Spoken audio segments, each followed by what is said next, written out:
Good day everyone. In today's lecture, we'll be discussing about measurement of power. We'll be seeing which all instruments we can use to measure power. So in today's lecture we'll be discussing about electrodynamometer type wattmeters and induction type of wattmeters. So we'll be discussing how these wattmeters or how these instruments it can be used for measuring the power correctly for a given AC quantity and a DC quantity. We'll be looking into its principle, its working and its construction. When we are talking about supply in electrical, we have two different type of supplies, that is a DC supply and an AC supply. Now in both these type of supplies we have to measure all the parameters like voltage, current, power, energy. All these parameters has to be measured in both the different type of supplies. Now we will be discussing about power measurement. Now when I am talking about power measurement in DC circuit, the power measurement will be somewhat like the power, the instrument that I am connecting, the instrument will be indicating the power which is equal to whatever power is consumed in the load plus whatever power is consumed by the instrument. This is the very basic of power measurement in DC circuit. Now when I am talking about power measurement in AC circuit, for DC circuit we know that P is equal to VI. Now when I am talking about power measurement in AC circuit, now let us consider the instantaneous power P is equal to V into I. We know that in AC we have sinusoidal quantities we have, therefore the voltage I am denoting it as Vm sin omega t, and I am telling the current that I am having, there is a small phase difference between the voltage and the current value, therefore I am using Im sin omega t minus phi. Now to measure the power, what I have to do in DC, I know the formula is V into I. So what I'll do is I'll just multiply both the values of V and I. Multiplying both the values, I am getting something like Vm Im sin omega t into sin omega t minus phi. Now what I have to do is I have to find out the average power of over a cycle. To find out the average power of a cycle, this was the instantaneous power. To find out the average power of over a cycle, what I have to do is I have to integrate power's value for over a cycle, that is what cycle. If I am considering half cycle, that I'll take 0 to pi. If I am considering full cycle, I'll take 0 to 2 pi. I have to integrate over a cycle. Integrating over the cycle, I get the value Vm Im cos phi by 2. Now let me consider Vm and Im are the maximum values of the voltage. For example, this is sinusoidal wave, this is the value of Vm, and if this is the current wave, then this is the value of Im as well. This is the maximum value it is indicating. So always showing maximum value, it will not be true, therefore I will be going for RMS values. So what I will do is Vm by root 2, this is my RMS value of V, Im by root 2, this is the RMS value of I. So I'll split this 2 into root 2, and I'll get power is equal to Vi cos phi. So whenever I am going for power measurement in AC, the formula will be P is equal to Vi cos phi, and whenever I am going for power measurement in DC, the formula is going to be P is equal to V into I. So it is clearly seen that in AC a phi component, that is power factor component, is getting added in AC. Now talking about power measurement, there are two different type of techniques that we are going to discuss now. That is, the first is electrodynamometer type wattmeter and the second is induction type wattmeter. Now let us start discussing about electrodynamometer type wattmeter. Now this is the basic diagram for a electrodynamometer type wattmeter. We have already discussed about electrodynamometer type instrument in the previous lectures. Now here we can see that there is a fixed coil. The fixed coil is split into two different parts. It is clearly understood that the fixed coil is used so that as current coils. The fixed coil is also called as current coil. It is called as current coil because it is connected in series to the supply and it is used for taking current in and out. That is, whatever current across the supply is there, that will be found across the current coil. That is why the fixed coils are also called as current coils. Now here we can see the wires that we are using for this coil. These wires can be stranded or laminated. As why? Because it is directly connected to the supply, so it means that the maximum portion of current will be found across the current coils. Therefore it is stranded or laminated. limited, and we also have to reduce the eddy current losses. That is, we want the maximum value of current across this current coil, so we have to reduce the eddy current losses. The second component that I am having is in electrodynamic type meter is moving coils. Why this is called as the moving coil? Because the pointer is connected to it. So what I'll be having is, I'll be having a spindle, and on this spindle a coil will be there. Now this coil is called as my moving coil. And for control I'll be using spring controls. Now this spindle, as we know, it will be connected on bearings, it will be connected, spring control is there, and we know that the current of the moving coil is carried by the instrument spring, because leading in and leading out of the current is to the moving coil is done by the springs, as we have discussed in the previous classes. So we know that the current of moving coil, as it is carried by the spring, that is, if I am passing more current through it, so there might be an issue of heating in both the springs, there might be an issue of heating, so I have to avoid that. So it is clearly understood that my main aim is that in moving coil, the amount of current that I am making to flow, it should be limited. That is, this moving coil, if we look at the moving coil, it is connected in parallel to the supply.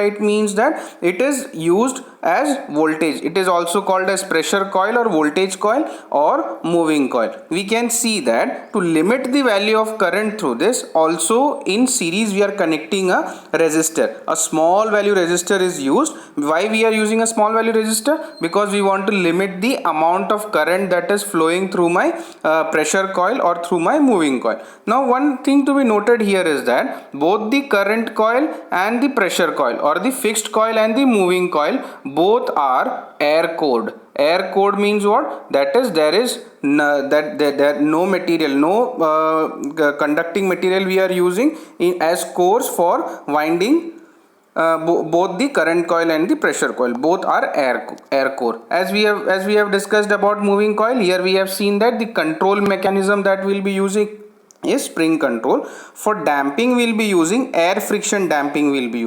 Now in air friction damping, what we'll do is we'll have a aluminium vane. This aluminium vane will move in a sector shaped box. In this aluminium vane, it is connected to the pointer, so air friction damping will be achieved, will be used here in electrodynamic type instrument. Here we will not be using any electromagnetic or eddy current damping. Why? Because if I am using eddy current damping, it means that a permanent magnet has to be used. Now when I am using a permanent magnet, introducing permanent magnet, it means that already this electrodynamic type instrument, it has a weak operating magnetic field. Now using a permanent magnet, what will happen is the weak magnetic field will be distorted. Not to, so to avoid that, what I will do is I will not go for electromagnetic or eddy current damping. The next thing that I have here is scales and pointer. So already, as we have discussed in previous lectures, that is to remove parallax error, we will be using mirrored scales.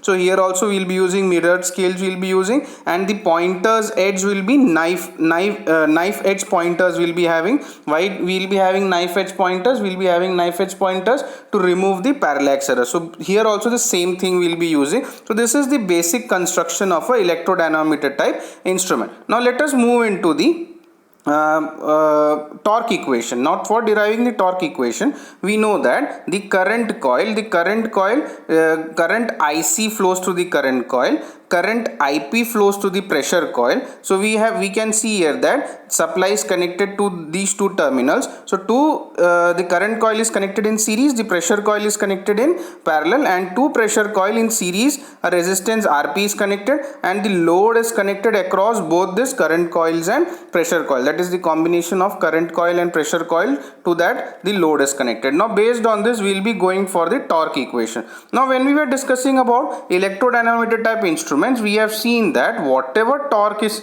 produced, it is because of the currents flowing through the moving coil and the current flowing through the fixed coil and the mutual inductance in between them. That is the rate of change of mutual inductance in between both the both the coils. Now here I have called this value as instantaneous torque. Why I am calling it as instantaneous torque? Because I will be integrating the instantaneous torque to get the deflecting torques value, as we have already done in the previous case, that is when we are discussing about electrodynamometer type instrument.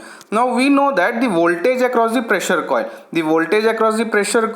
V is equal to, that is the RMS value. So what I have done is this root 2 I have multiplied here. So we know that sin omega t, the value of because it is an alternating quantity, I have sin omega t. Now the current in the pressure coil, now to achieve current, what I have to do? Current is equal to voltage by resistance. So already I have, so what I will do is, to this I'll just divide it by Rp, and whatever quantity I am getting, I'll be making it as, for example, here I'll be getting root 2 V by Rp sin omega t. So what I'll do is I'll take this value to be Ip. So what I'll get Ip is equal to, that is small ip, that these both are the instantaneous value. The instantaneous value of current in pressure coil is root 2 Ip sin omega t. Now we know that the current in the current coil will lag the voltage by an angle alpha, a lag of voltage alpha. Lag of angle alpha we have considered, because if I am going for AC quantities, then my formula becomes Vi cos phi. This phi is nothing but the lag between V and I, or whatever phase angle difference between V and I, this is denoted by the angle phi. So for that purpose, what I have done is Ic, it is nothing but root 2 Ic sin omega t minus phi. This phi is nothing but whatever will be the phase angle difference between voltage and the current. That is why I am taking it to be omega t minus phi. From the instantaneous torques value, I know that I1, I2. So I1 is nothing but my Ip, I2 is nothing but my Ic. What I'll do is I'll multiply both these values. That is from here and here, whatever values I am getting, I am just multiplying these values here and into dm by dt. That is the change of the rate of change of flux. I am just multiplying that. Now this after simplification, that is applying trigonometric formulas, I get Ipi cos phi minus cos 2 omega t minus phi into dm by d theta. Now to find out the deflecting torque, over a cycle. Why over a cycle? Because it is a sinusoidal quantity, so it means that it will have some slow values at some point, high values at some point. So I want the average value. So for average value, I'll take a cycle, that is 1 by t, integrate over the full cycle the value of ti for dt, that is, if in the axis I am having omega t, therefore this will be d omega t. I'll integrate over the full cycle. Now integrating over the full cycle, I am getting Ipi cos phi dm by d theta. So already when we were discussing, I have told that is V by Rp is nothing but my Ip. So what I'll do is the value of Ip, I'll replace it by V by Rp. So I'll get V into I divided by Rp into cos phi dm by d theta. So already we know that, as we are using spring control, as I am using for my moving system, spring control I am using for the spindles, so therefore Tc is equal to k theta. So this is the value of Td. Now both I will equate, that is whatever value my pointer is showing, it is because of when Td and Tc are in balance condition. At that condition only my pointer will become steady. So when my pointer is becoming steady, Td's and Tc's value should be equal. Therefore I will take Td is equal to Tc at balance condition. So at balance condition I will get k theta is equal to Ip into I cos phi dm by d theta. Now equating that, I will get Vi cos phi. So Vi cos phi is nothing but my power, the value of my power. So what I'll do is Vi cos phi, I'll take it to be P, and what I'll do is I'll take 1 by Rp into K, I'll take it to be K dash. So the formula will become P into K1 into dm by d theta. So here we can see that whatever deflection, angular deflection theta I am getting, it is directly proportional to the power value. So this meter, we can use this meter to indicate the value of power indicate the value of power in a given circuit. So here it is quite clear that this electrodynamometer type instrument. So when we were discussing previously, we have seen that electrodynamometer type instruments, it can be used for both AC and for both DC. This can be used. So This electrodynamometer type instruments are used for both AC and DC. Why? Because it will give unidirectional torques as discussed in the previous lecture. So this can be used for both AC and DC quantities. Now moving forward to the next type of wattmeter. The next type of wattmeter that we are having is induction type wattmeter. Now looking at this is the basic construction of an induction type wattmeter. Now looking at the construction here, we can say one thing, that is, this will work on the principle of mutual induction. Why mutual induction? The basic principle that is on which this type of instrument will work is mutual induction. Now how it is working, let us look at the construction and the working will be clear. Now in induction type of wattmeters, we can see that this type of instruments can only be used for AC. Induction type instruments can only be used for AC, while electrodynamometer type instruments can be used for both AC and DC. This thing we have to keep in mind. Now we can see here that the cores in the previous electrodynamometer type instrument we had air cores, but here we can see that these windings are done on laminated iron cores. That is, the electromagnets that we have here is on laminated iron cores. Now we can see that one electromagnet, it is excited by the load current, the other by a current which is proportional to the voltage of the circuit whose power is to be measured. So this is the supply. Now from the supply we can see that this is the current coil and this is the pressure coil. Why? Because it is connected in parallel to the supply. It is connected in parallel to the supply. This is connected in series to the supply. Therefore this is current coil and this is my pressure coil, or I can call this to be my shunt magnet, and this is my shunt magnet, and this is my series magnet. So either current coil, pressure coil, or series magnet or shunt magnet. Now here we can see that the upper magnets are connected across the voltage. That is, the shunt magnets are connected across the voltage, and the voltage to be measured, that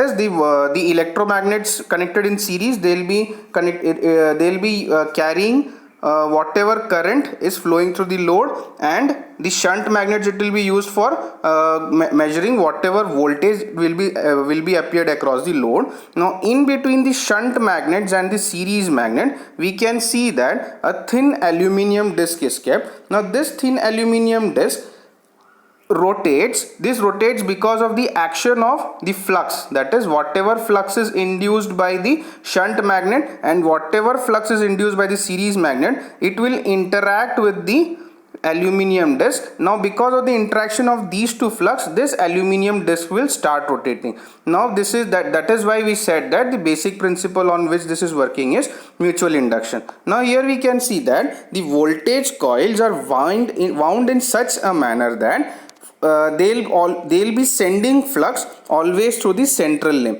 Now for this purpose, some copper shading bands are connected. Now these are called as the copper shading bands. Copper shading bands are connected to the central limb. That is, these copper shading bands can be moved up or down to control the amount of flux that is being made available on this aluminum disc. Now we can see that the central limb of shunt magnet, it ensures that whatever flux is coming out, that is, whatever flux is coming out to the central limb, the flux will lag the voltage by 90 degree. Now it is ensured. Now for ensuring that, some copper shading bands and all are used. That is, the construction is made in such a manner that flux will not move through this. Flux will only move through the central limb. That is, the reluctance of these path is made such low that always flux will move out from this path. Now here we can see that the series magnet, it has two current coils. That is, both the shunt magnet and the series magnet both have two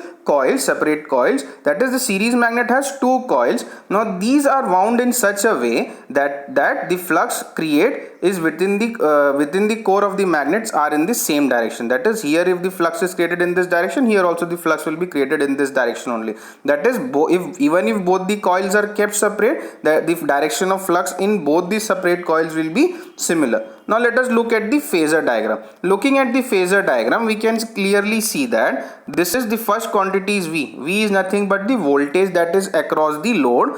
as we have already discussed, as we are talking about power, so in AC power a quantity phi comes. This phi is nothing but the angle, phase angle lag between voltage and current. Therefore what we have done is we have sketched a vector I, and the angle, the phase angle between V and I is phi.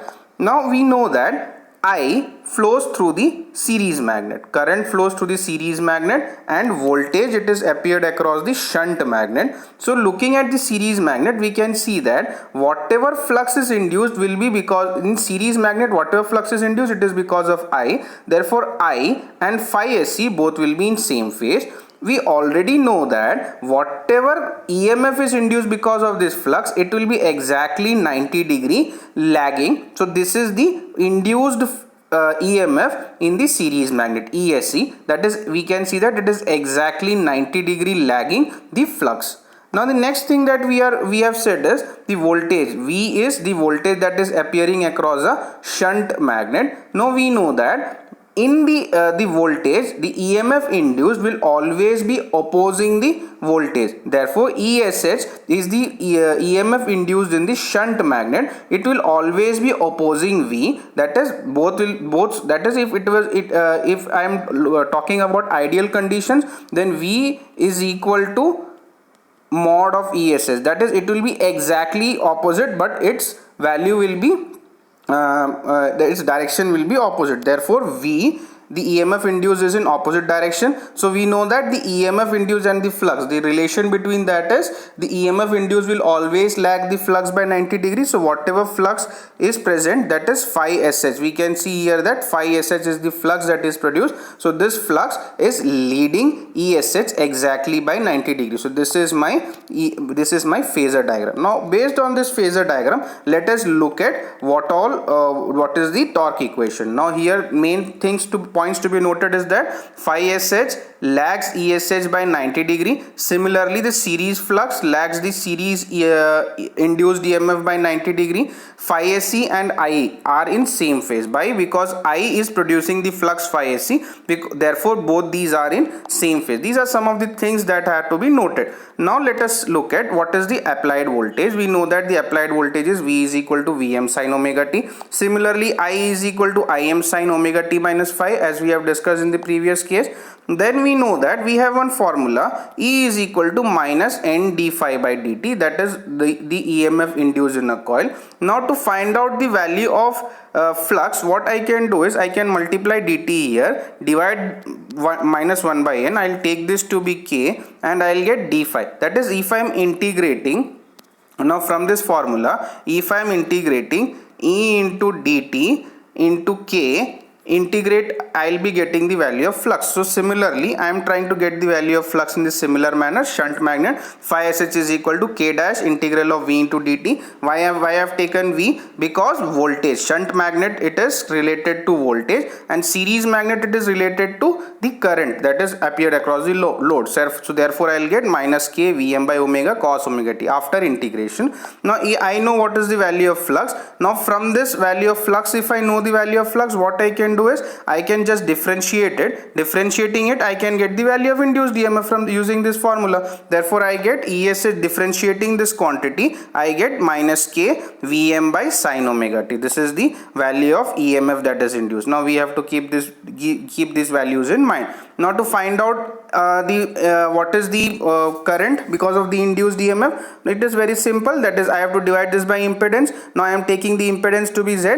Now when I am taking the impedance to be Z, I am considering it is not purely resistive. It has some phase, that is some phase difference is there. Therefore alpha is the phase difference that is induced because of my Z. Therefore I get omega t minus alpha. This is only omega t. Why I am getting omega t minus alpha? Because of the impedance that I am using here. Then next I am going for series magnet. Now in series we know that we know a formula, phi is equal to IT by epsilon. Now using this formula, that is for flux, we have this formula. Now using this formula, what I can do is directly I can get the values. So I am getting phi SC is equal to k into Im sin omega t minus phi. The eddy EMF, how I'll get the eddy EMF? Using this formula, I am getting the eddy EMF, differentiating the value of flux. I am getting ESC is equal to minus k Im omega cos omega t minus phi.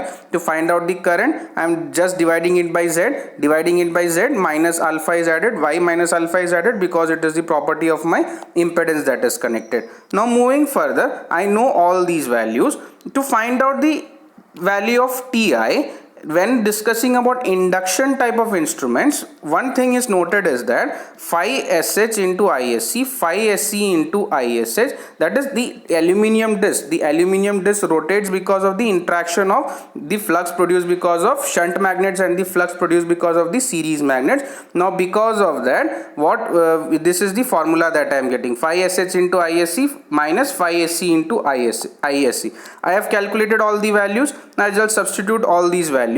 Substituting all these values, I am getting the value of Ti. To get the value of Td, what I have to do? Over a complete cycle, I have to integrate Ti. So integrating the previous value, this after integration, this is some the value that I am getting. So k dash Vm by z, this is Vm by 2 cos phi plus alpha plus cos phi minus alpha. Now applying trigonometric formula here, I am getting cos alpha cos phi. Now here we can see that what I am doing is I am taking this thing to be a constant and I am making this to be Vi cos alpha. Vi cos alpha is nothing but the RMS values of voltage and current. So we know that Vi cos alpha is nothing but pi. So here we can clearly make out whatever deflecting torque is produced in this type of instrument, it is directly proportional to the power values that we have to measure. So this induction type of instruments we can use for measuring power directly. In induction type of instruments, it will measure power only for AC quantities. So in today's lecture we have discussed about power measurements. Now for power measurements we have discussed about two type of instruments: electrodynamometer type instrument and induction type wattmeters. In electrodynamometer we have seen that it will measure power for both AC and DC. In induction type of instrument we have seen that it will measure power only for AC quantities.